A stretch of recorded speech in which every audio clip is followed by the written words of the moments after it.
Mindfulness, or what's also called self-awareness. This awareness is the basis of strong personality, and it gives us the power to leadership truthfully, openly, confidently, and with the spotlight on achieving the specified goals. This explains our successes and failures. Mindfulness makes us better able to understand who we are, and allows us to higher understand what we want over others, to enhance the shortcomings and defects in our leadership style. Have you ever heard the old saying, "What you are doing not know won't harm you"? Apart from reality, and you ought to not be convinced, what you are doing not know can actually harm you. In keeping with blogger Theo Ellis. To clarify the thought, allow us to assume that one in all the kids failed to learn to appear to his right and left as he crossed the road. What would be the result? The results of that scenario is also death. That is why self-awareness may be considered a necessity that every people must obtain so as to not harm ourselves. If you are doing not have self-awareness and don't recognize yourself correctly, then you may perform actions without full awareness of you that will also cause death. And death here isn't necessarily a physical death, but rather a spiritual death, because it was previously said, there are people who die at the age of 15 and don't announce it officially until they reach the age of 75. The need to get an appropriate amount of self-awareness is for the subsequent reasons. Knowing your strengths and weaknesses from a young age, one has learned to focus his attention on his weaknesses and strive to boost them, but this method is extremely wrong. In spite of the importance of knowing one's weaknesses, the importance of knowing his strengths is equally important.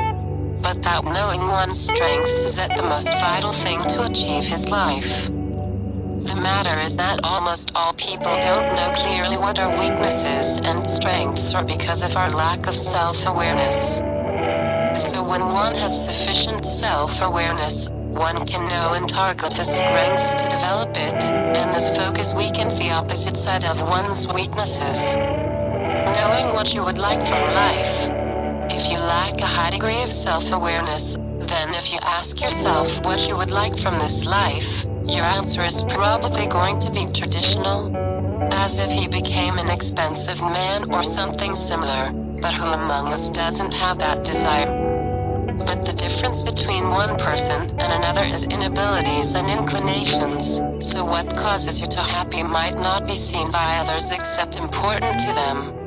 And here comes the role of self-awareness that compels you to look in your depths to achieve the items that send yourself happiness and contentment.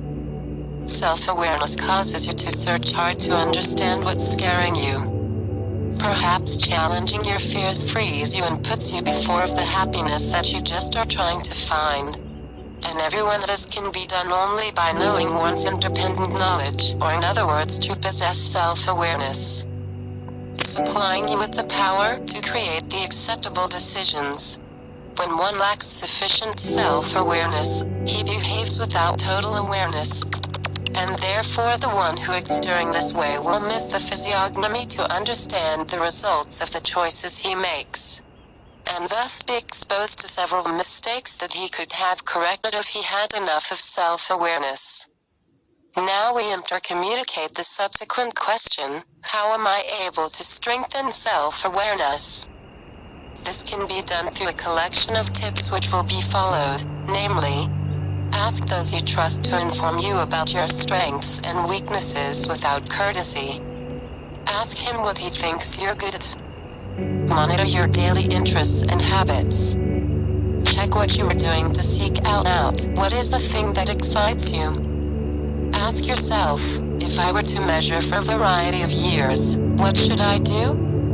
In order to avoid self-harm, parents must help the K.